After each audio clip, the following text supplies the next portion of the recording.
ലോക്സഭാ തെരഞ്ഞെടുപ്പിലെ സ്ഥാനാർത്ഥി ചർച്ച CPI ആരംഭിച്ചിട്ടില്ലെന്ന് പന്ന്യൻ രവീന്ദ്രൻ. മാധ്യമങ്ങൾ പ്രചരിപ്പിക്കുന്നത് തെറ്റായ വാർത്തയാണ്. തെരഞ്ഞെടുപ്പ് രാഷ്ട്രീയത്തിലേക്ക് ഇല്ലെന്ന് മുൻപേ തീരുമാനിച്ചതാണെന്നും പന്ന്യൻ രവീന്ദ്രൻ പറഞ്ഞു. കേരളത്തിൽ ഇടതുപക്ഷത്തിന് വൻ വിജയമുണ്ടാകുമെന്നും നല്ലൊരു സർക്കാർ രാജ്യത്ത് വരണമെങ്കിൽ ഇടതുപക്ഷവും വേണമെന്നും CPI നേതാവ് പന്ന്യൻ രവീന്ദ്രൻ പറഞ്ഞു. നേരത്തെ സ്ഥാനാർത്ഥികളെ പ്രഖ്യാപിച്ച് തെരഞ്ഞെടുപ്പ് പ്രചരണം എന്നുള്ളതല്ല. സ്ഥാനാർത്ഥികളെ പ്രഖ്യാപിക്കുന്ന ഇലക്ഷൻ വന്നതിന് ശേഷമേ.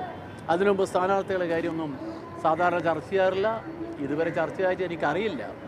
ഈ നാട്ടിൽ ജനങ്ങൾ ആഗ്രഹിക്കുന്നത് ഇന്ത്യ മഹാരാജ്യത്തിൽ മതനിരപേക്ഷതയുടെ ശക്തമായ ഗവൺമെൻറ്റാണ്.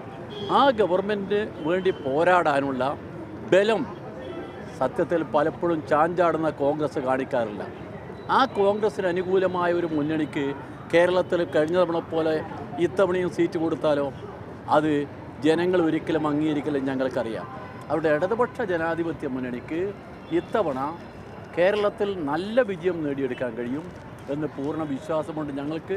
അതിനുള്ള പ്രവർത്തനങ്ങൾ ഇനി ആരംഭിക്കാൻ പോകും. അപ്പോൾ എൻ്റെ പേര് എല്ലാ കാലത്തും വരുന്നതാണ്. ലിസ്റ്റിൽ ഒന്നാമനായിട്ടും പേര് വരും.